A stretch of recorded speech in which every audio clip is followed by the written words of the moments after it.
Jadi kita melanjutkan pelajaran kita mengenai makna papan di kemah suci. Makna papan di kemah suci. Kalau kita lihat di dalam Alkitab, kita tahu bahwa untuk mengenal Yesus kita perlu tidak hanya lewat perjanjian baru, tetapi lewat perjanjian lama. Dan Yesus sendiri menyatakan hal ini bahwa lewat kitab-kitab suci, dalam hal ini perjanjian lama, kita bisa mengenal Tuhan. Lukas 24 ayat 27 dikatakan, lalu ia menjelaskan kepada mereka apa yang tertulis tentang dia dalam seluruh kitab suci, mulai dari kitab-kitab Musa dan segala kitab nabi-nabi. Jadi kita bisa lihat di sini bagaimana Yesus menjelaskan lewat kitab suci, dalam hal ini kitab suci perjanjian lama. Ya, lewat kemah suci, pada akhirnya kita bisa mengenal Yesus Kristus. Kenapa? Karena kemah suci adalah bait suci yang menggambarkan Yesus Kristus kalau kita lihat. Makanya Yesus bukan tanpa alasan Yesus katakan, rombak bait suci ini dan aku akan membangunnya kembali dalam 3 hari. Tetapi yang dimaksud adalah dirinya sendiri.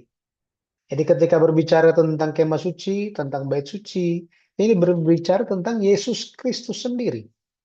Ini ajaibnya, gitu ya. Dan jika kita tidak melihat Yesus lewat kemah suci ini, maka kita tidak bisa mempelajari kemah suci dengan benar. Maka kita perlu menemukan Yesus melalui kemah suci ini.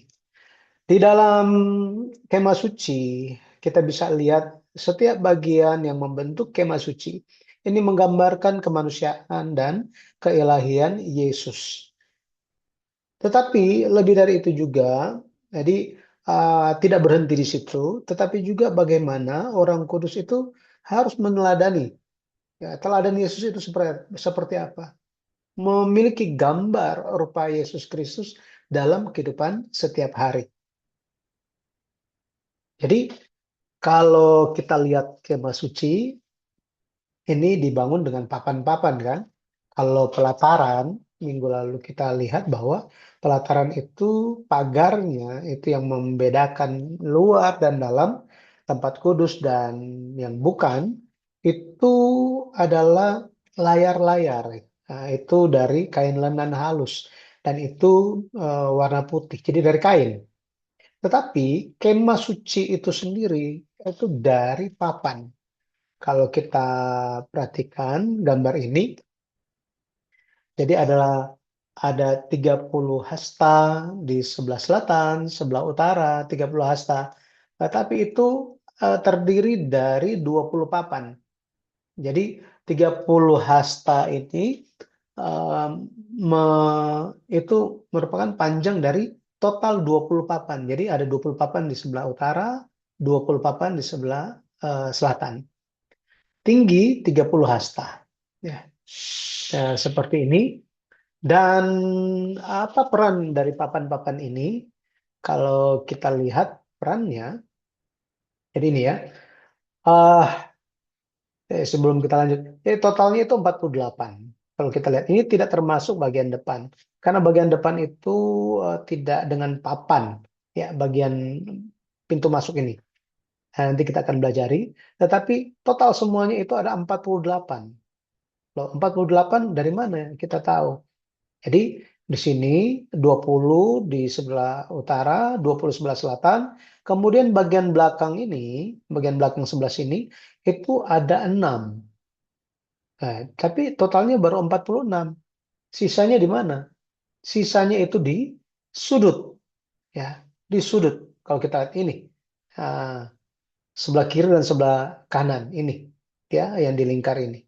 Sehingga ada 20 ditambah 20 utara selatan, kemudian bagian barat itu ada 6, tetapi bagian sudutnya itu ada 2. Jadi 20 tambah 20 tambah 6 tambah 2, total 48. Seperti ini. Kita bisa dapat bagian apa dapat gambarannya, ya. Ya. Ini nanti bisa lihat Keluaran 26 ayat 18, Keluaran pasal 36 ayat 21 mencatatnya juga. Baik, kalau kita lihat papan ini fungsinya apa? Itu untuk melindungi dari banyak hal yang bisa menyerang sebuah struktur. Misalnya eh, angin, binatang buas, ya, matahari, hawa dingin di malam hari. Jadi itu perlu dilindungi. Ya, kalau kita tahu di dalamnya kan ada barang-barang kudus, ada tabut perjanjian, ada meja roti sajian, mezbah ukupan, pembakaran ukupan, kemudian ada kandil dari emas atau kaki dian. Nah, jika papan-papan ini tidak ada, maka tenda itu akan runtuh, ya, akan runtuh.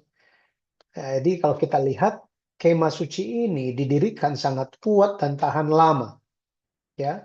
Kenapa? Karena ini bongkar pasang kan, bisa dipindah-pindahkan. Nah, papan-papan ini terbuat dari apa? Kalau kita lihat itu dari kayu akasia atau bahasa Indonesianya penaga, kayu penaga yang dilapisi emas. Kayu penaga atau kayu akasia, kalau kita lihat ini adalah satu-satunya kayu yang bisa ditemukan di padang gurun. Karena pohon ini, pohon penaga atau pohon akasia, itu satu-satunya pohon yang tumbuh di padang gurun. Ini akarnya dalam, ya, akarnya ini sangat dalam dan dia bertahan di iklim yang gersang, yang kering, di khususnya di padang gurun, padang pasir. Jadi kalau kita lihat batangnya atau kayunya itu dia memutar, ya, memutar, ya, seperti ini. Jadi eh, satu-satunya pohon yang bisa ditemukan di padang gurun, artinya kayu yang bisa digunakan, ya, kayu yang bisa digunakan. Jadi kayunya diambil kemudian dibikin papan, gitu ya. Jadi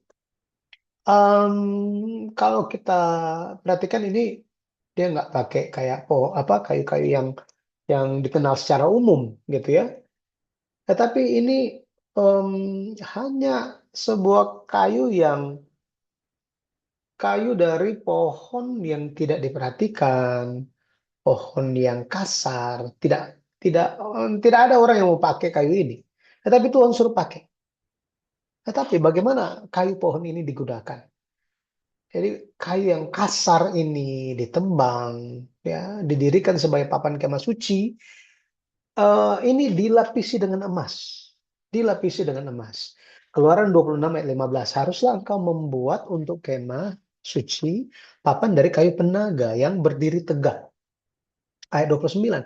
Papan-papan itu haruslah kau salut dengan emas. Gelang-gelang itu haruslah kau buat dari emas sebagai tempat memasukkan kayu-kayu lintang itu, dan kayu-kayu lintang itu haruslah kau salut dari emas. Jadi ini terbuat dari emas, dilapisi emas atau dicat dengan emas.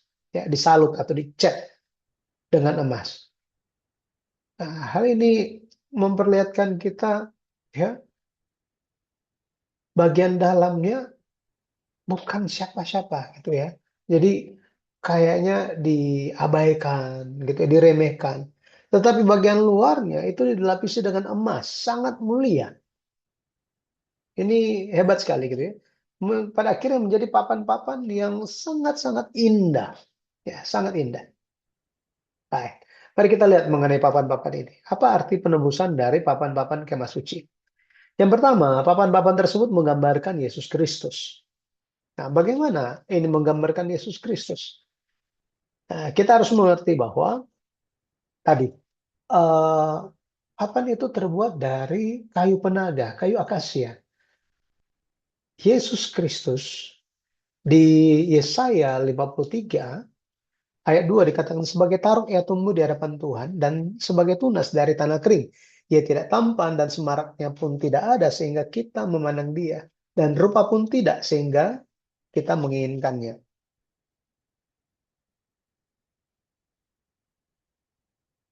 Di sini Yesaya 53 ini menubuatkan tentang Yesus Kristus. Jadi Yesus memiliki kemanusiaan di dalam dirinya. Ya, Yesus ada kemanusiaan. Tetapi Em, Yesus itu sendiri adalah Allah. Yesus sendiri adalah Allah. Jadi papan akasia dilapisi dengan emas. Bayangkan, ini ya ketika papan-papan ini kan disalut dengan emas, dicat dengan emas. Ya, ini kalau kita lihat di belakang tirai ini sudah masuk ke dalam ruang Maha Kudus. Ada tabut perjanjian di dalamnya. Ya, ini mesbah pembakaran ukupan, ini meja roti sajian, ini kandil dari emas atau kaki dia. Satu-satunya penerang di situ adalah di dalam ruang ini adalah kandil ini. Nah, ketika kandil ini menyala, dia pelita-pelita di atas ini ada 7 kan, menyala. Bisa bayangkan, terang itu dipantulkan luar biasa oleh papan dari emas ini. Ya, papan yang dicat dengan emas ini.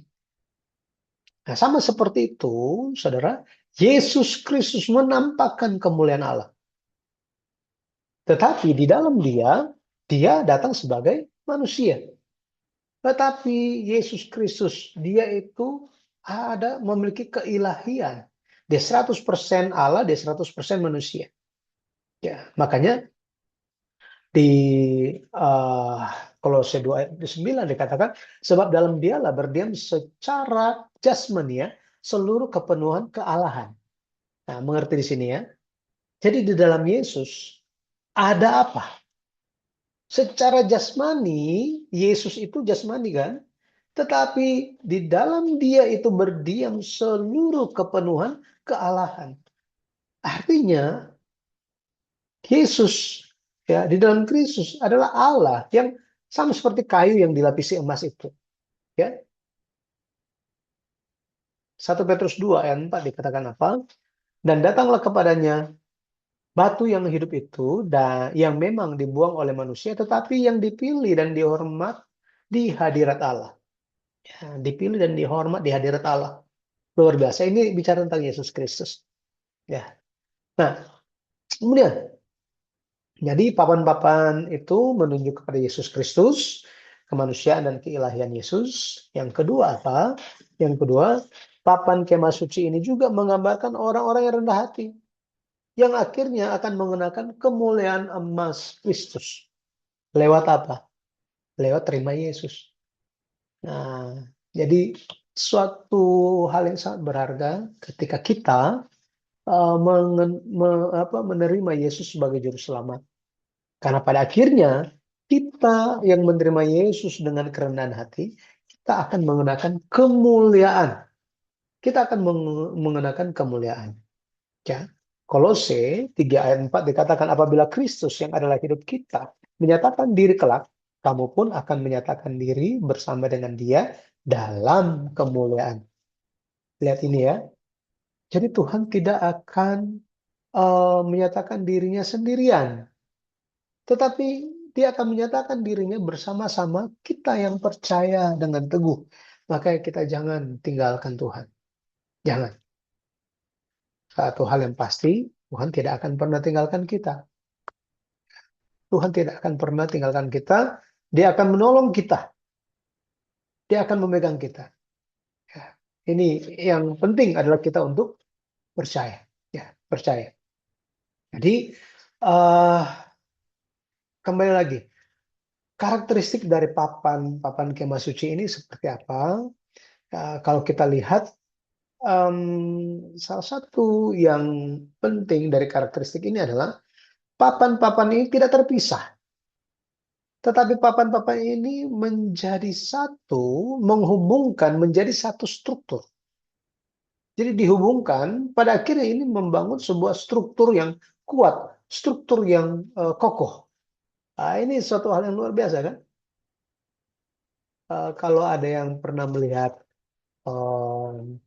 rumah panggung yang terbuat dari kayu, ya biasanya itu 2 tingkat gitu ya. Bisa lihat papan demi papan itu bersambung satu sama yang lain. Nah, kemah suci itu tersambung satu sama yang lain, membentuk satu struktur yang kuat. Makanya Keluaran 26 ayat 15 sampai 17 dikatakan, haruslah engkau membuat untuk kemah suci papan dari kayu penaga yang berdiri tegak 10 hasta panjangnya satu papan dan 1,5 hasta lebarnya tiap-tiap papan. Tiap-tiap papan itu harus ada dua pasaknya yang disengkang satu sama lain. Demikianlah harus kau perbuat dengan segala papan kemah suci. Ya, jadi di sini satu sama yang lain itu menjadi struktur, ya, menjadi pas katanya, disesuaikan. Ya, coba lihat di sini di ayatnya yang ke-17 dikatakan tiap-tiap papan harus ada dua pasak. Jadi alas, ya, jadi ada alas. Nah, kita akan lihat nanti. Ada alasnya dan alas ini sangat berat, ya, sangat-sangat berat. Dengan demikian mereka eh, apa namanya tersambung satu sama yang lain, terhubung satu sama yang lain. Ya, oke. Berikutnya mari kita lihat tentang 5 barang yang memegang papan-papan ini dengan kuat untuk membentuk satu struktur tunggal, satu struktur yang kuat, gitu ya. Ada 5 barang. Ya. Hari ini kita hanya akan lihat dua, nanti dua lagi di kesempatan selanjutnya. Baik. Yang pertama kita lihat mengenai dua pasak. Ya, dua pasak. Ketika bicara mengenai dua pasak ini, awalnya saya kalau tanpa lihat gambar gitu ya, saya pikir ini seperti pasak. Kita ada tenda, kita berkemah, ada tenda, ada pasaknya seperti apa namanya, seperti dari besi gitu ya, menancap ke tanah, kemudian diketali. Nah, saya bayangannya seperti itu. Tetapi setelah lihat gambar jadi lebih mengerti seperti apa. Nah, coba lihat gambar ini. Jadi ini diambil dari referensi buku ke-9, uh, Siri Sejarah Perbusan yang ditulis oleh Pendeta Abraham Park. Ini merupakan suatu gambar yang sangat-sangat spesial gitu ya. Karena berisi penjelasan secara visual dengan ayat-ayat yang pendukung, dan kita bisa melihat dan bisa membayangkan seperti apa wujud dari kemah suci, bagaimana itu semua tersambung. Nah, ini adalah papan-papan yang didirikan, ya, papan-papan. Nah, yang dimaksud dengan pasak itu sebenarnya ini, ya, yang warna merah ini.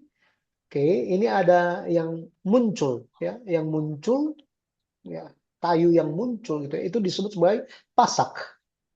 Nah, pasangannya di sebelah sini, ya, di sebelahnya,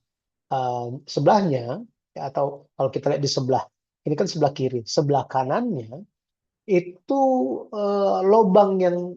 lobang untuk pasaknya itu masuk, tersambung gitu.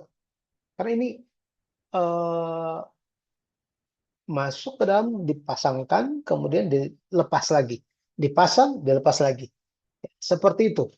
Ya, karena mereka pindah-pindah kan. Nah, tetapi pasaknya juga ada di bawah. Nah, ini kita akan bahas ketika berbicara mengenai eh, alas, ya, alas dari perak yang ini. Tetapi ada dua hal ini. Kita tahu ini pasak. Ketika disebut sebagai pasak, inilah yang dimaksud. Ya, yang dimaksud. Jadi pasak-pasak ini menguatkan, menghubungkan struktur, ya, menguatkan struktur. Keluaran 36 ayat 22, tiap-tiap papan ada dua pasaknya yang disengkang satu sama lain. Demikianlah diperbuat dengan segala papan kemah suci. Nah, seperti itu, ya. Jadi ada dua pasak setiap papan. Nah, luar biasanya kalau kita lihat kata pasak ini di dalam bahasa Ibrani itu yadot. Ini bentuk jamak dari kata yad yang berarti tangan. Jadi kalau misalnya kita berdoa seringkali ini, seperti tangan kanan, tangan kiri, pada akhirnya menjadi satu kan? Nah, seperti ini. Papan-papan itu seperti tangan, papan-papan itu seperti memiliki tangan yang pada akhirnya papan yang satu dengan papan yang lain itu mewakili tangan kanan, tangan kiri menjadi satu, menjadi erat. Hebat ya. Jadi kedua pasang ini mengajarkan kita bahwa harus ada kesatuan yang sejati di antara orang-orang kudus. Memang ada hal-hal yang membuat, yang bisa menyebabkan kesatuan itu runtuh. Itu sebabnya kita perlu senantiasa dibimbing oleh Roh Kudus dengan kerendahan hati, memohon supaya bisa melihat kehendak Bapa. Pada akhirnya kita bisa ikut, ya, sehingga kita bisa terus menjadi satu, ya, menjadi satu kesatuan yang teguh, ya. Dan kita hanya bisa, itu hanya bisa terjadi dalam gereja jika kita menjadi seperti pasak-pasak ini, ya. Jadi ada pasak, ada alur. Pasak itu kayu yang muncul, yang keluar. Alur itu yang bagian lubangnya di papan berikutnya. Ya, ya, setiap papan ada itu. Ya, harus seperti ini. Jadi eh tidak boleh ada celah.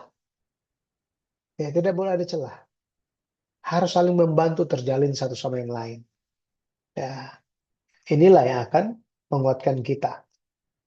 Di 2 Korintus 8 ayat 14 dikatakan, maka hendaklah sekarang ini kelebihan kamu mencukupkan kekurangan mereka, agar kelebihan mereka kemudian mencukupkan kekurangan kamu, supaya ada keseimbangan.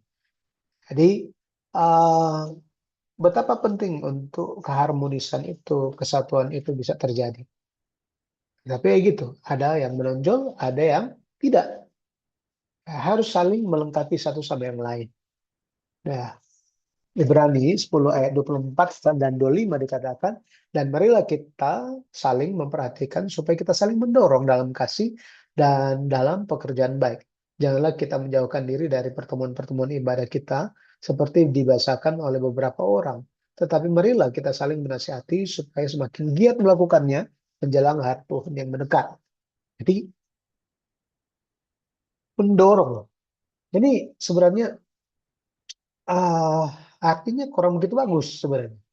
Tetapi em, kata ini digunakan dalam perselisihan, tetapi dengan apa namanya, dengan semangat, dengan apa ya, dengan situasi yang seperti itu, kita harus saling mendorong, saling menjadi satu, ya, menjadi satu, harus menjadi satu. Nah, ini tidak, kalau kita lihat untuk menjadi satu itu sangat sulit. Ya. Ada perselisihan, ada perbedaan.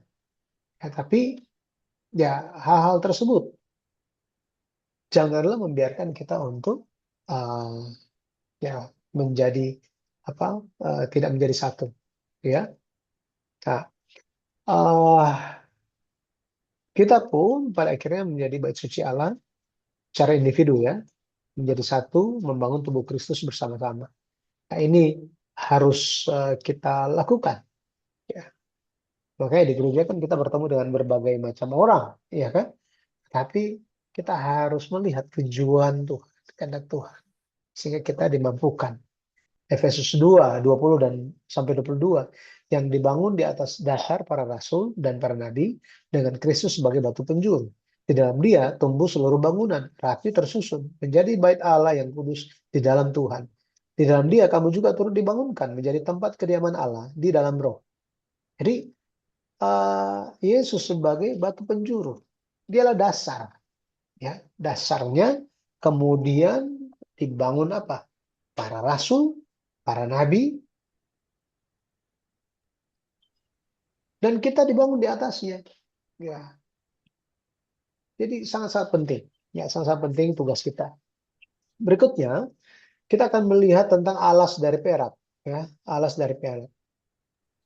Jadi setiap papan bagian bawahnya, setiap papan itu ada dua pasak itu dimasukkan ke dalam uh, alas dari perak, ya, alas-alas dari perak, ya. Keluaran 26 ayat 19. Dan haruslah kau buat 40 alas perak di bawah ke-20 papan itu, dua alas di bawah satu papan untuk kedua pasaknya, dan seterusnya, dua alas di bawah setiap papan untuk kedua pasaknya. Nah, eh, kalau kita lihat, ya, setiap papan ini dihubungkan ke dua pasak di bagian bawahnya, ya, di bagian bawahnya. Ada 20, ya, 20 papan, berarti alasnya ada 2, totalnya ada 40 kan.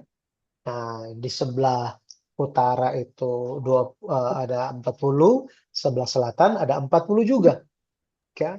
Karena ada 2 setiap papannya kan di dasarnya. Ada 1 dengan 40 alas peraknya, 2 alas di bawah satu papan dan seterusnya 2 alas di bawah setiap papan katanya. Ya. Ah, ayat 25 pun bicara hal yang sama.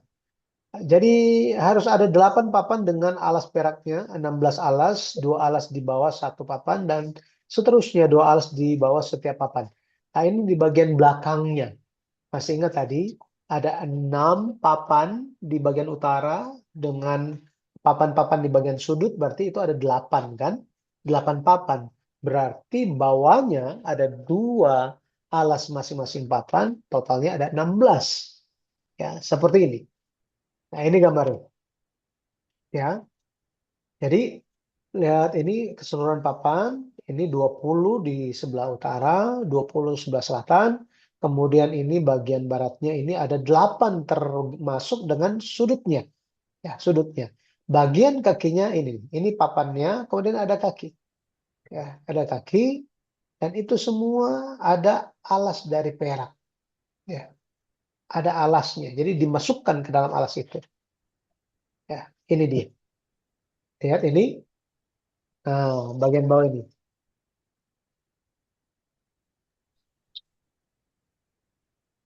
Nah, inilah. Ini satu alas perak, ini satu alas perak. Jadi satu papan ada 2 pasaknya. Eh, Pasak-pasak ini dimasukkan ke dalam eh, alas perak yang ini. Ini batas tanah nih, ya. Ini.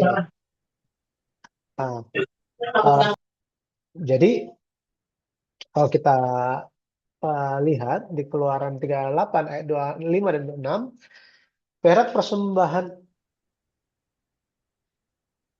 perak persembahan mereka yang didaftarkan dari antara jemaah itu ada 100 talenta dan 1.775 shikal ditimbang menurut shikal kudus. Sebeka seorang yaitu setengah shikal ditimbang menurut shikal kudus. Untuk setiap orang yang termasuk orang-orang yang terdaftar yang berumur 20 tahun ke atas sejumlah 603.550 orang. Nah, alas perak ini mewakili siapa? Kalau kita lihat alas perak ini mewakili orang-orang yang mempersembahkannya, mempersembahkannya. Dikatakan persembahan yang dikumpulkan itu 100 talenta 1.775 shikal. Dan semua persembahan ini mewakili jumlah laki-laki umur 20 tahun ke atas yang disensus dalam sensus pertama. Artinya persembahan perak tersebut untuk alas, ya, yang dijadikan alas itu mewakili seluruh umat Israel, seluruh umat Israel, ya, seperti ini. Perak dari umat Tuhan, ya, perak dari umat Tuhan. Ayat 27 kalau kita baca, 100 talenta perak dipakai untuk menuang alas-alas tempat kudus dan alas-alas tiang tabir itu. 100 alas sesuai dengan 100 talenta itu. Jadi 1 talenta untuk 1 alas.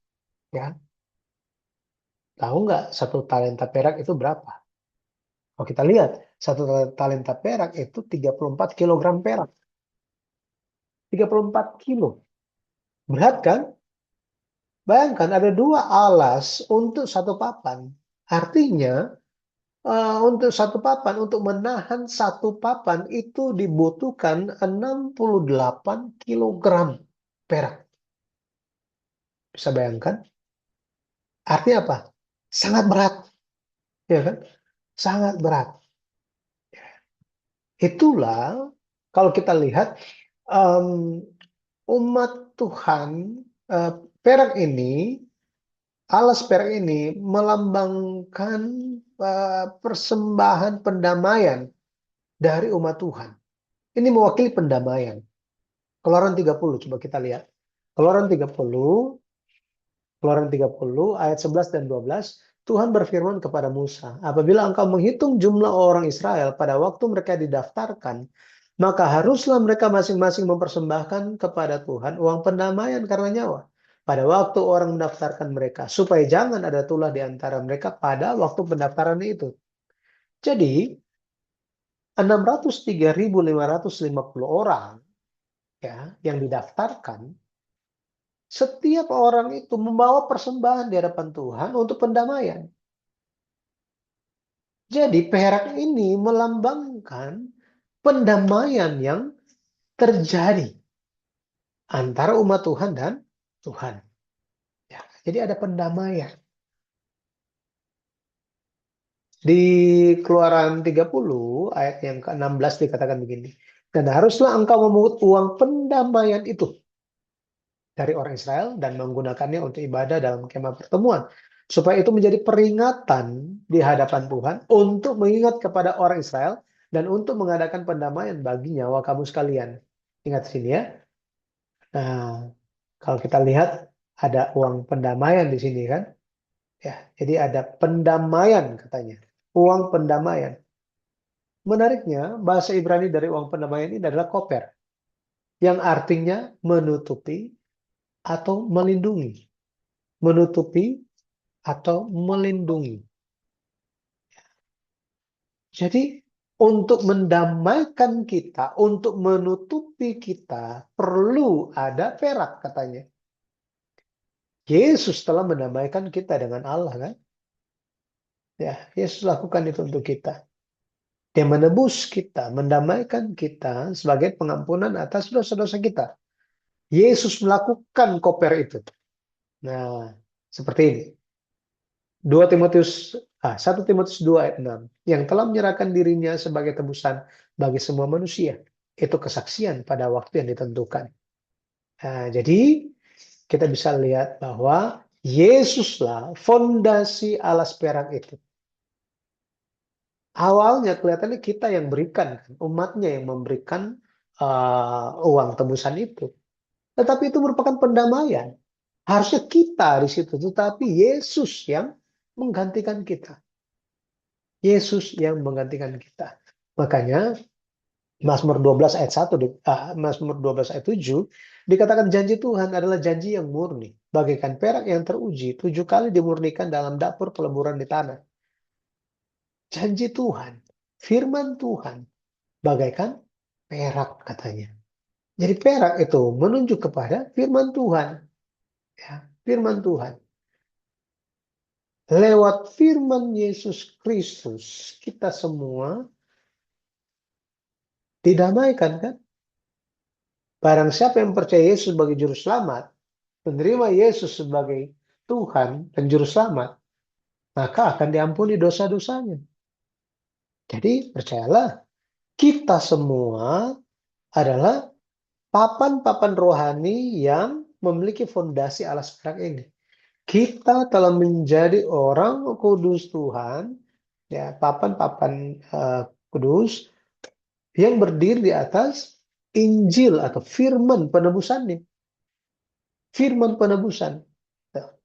Ya, makanya percayalah meskipun ada banyak ombak atau badai, angin, badai dunia, pencobaan, pergumulan atau kesulitan dalam hidup yang melanda kehidupan kita, selama kita masih berdiri di atas alas perak firman penebusan Yesus Kristus, kita tidak akan terbawa. Tapi kita akan tetap berdiri teguh karena apa? Yesus memegang kita. Ya. Baik. Berikutnya, kita akan lihat mengenai papan dua lipat. Papan dua lipat ini yang di sudut. Ya, yang di sudut. Coba kita lihat Keluaran 26 ayat 23 dan 24. Keluaran 26 ayat 23 dan 24, dua papan haruslah kau buat untuk sudut kemah suci di sisi belakang. Kedua papan itu haruslah kembar pasaknya di sebelah bawah dan seperti itu juga kembar pasaknya di sebelah atas. Di dekat gelang yang satu itu. Demikianlah harus kedua papan itu. Haruslah itu merupakan kedua sudutnya. Nah, Yang mana ini? Nah, ini dia. Jadi bagian sudut ada dua papan. Jadi bagian depan sini sama bagian belakang. Ditempel. Ya. Jadi dua papan. Ini di sudut kan. Jadi teguh gitu. Ya, jadi teguh. Kemudian ada ringnya. Ini, ring. Gitu ya.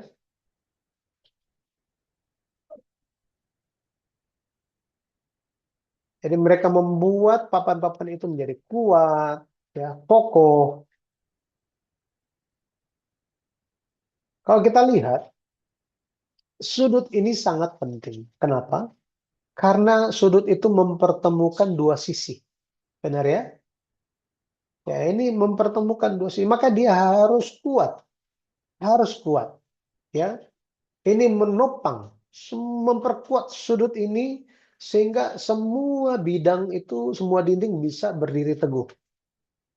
Ya, jadi Tuhan sangat detail ya. Sangat detail. Jadi gelang-gelang ya bagian atas itu menunjukkan kita bahwa apa? Ketika kita lemah, ya kita mudah jatuh, tetapi ada gelang-gelang emas ini. Ini akan menguatkan kita, meneguhkan kita. Yesus papan dua lipat yang menopang kita semua. Percayalah mengenai hal ini. Ya, kalau kita lihat ketika Yesus datang, dia berkeliling di seluruh Galilea, dia mengajar dan melenyapkan segala penyakit, melenyapkan kelemahan di antara umat Yahudi, orang Israel. Matius 4 ayat 23. Yesus lakukan ini. Ya, kan Yesus melakukan apa yang ditulis di dalam kitab suci. Yesaya berbicara, dia bernubuat bahwa dialah yang memikul kelemahan kita dan menanggung penyakit kita. Ya, jadi belum ada orang yang sempurna, kita masih lemah, tetapi kelemahan yang kita miliki seharusnya mendorong kita untuk bersandar kepada Tuhan. Yesus akan memegang kita. Ya, Yesuslah yang menanggung penyakit kita. Yesus memikul kelemahan kita. Ya, pada akhirnya kalau kita lihat sebagai kesimpulan hari ini adalah di dalam kemah suci itu ada banyak papan dengan dengan apa satu fungsi bahwa untuk menjadi bagian dalam kemah suci dan melakukan bagian untuk kehendak Tuhan, ya, untuk kehendak Tuhan, untuk menjadi satu. Nah, pada akhirnya kita di dalam gereja atau kita semua yang melayani, ada banyak orang yang nantinya juga akan bergabung di dalam gereja.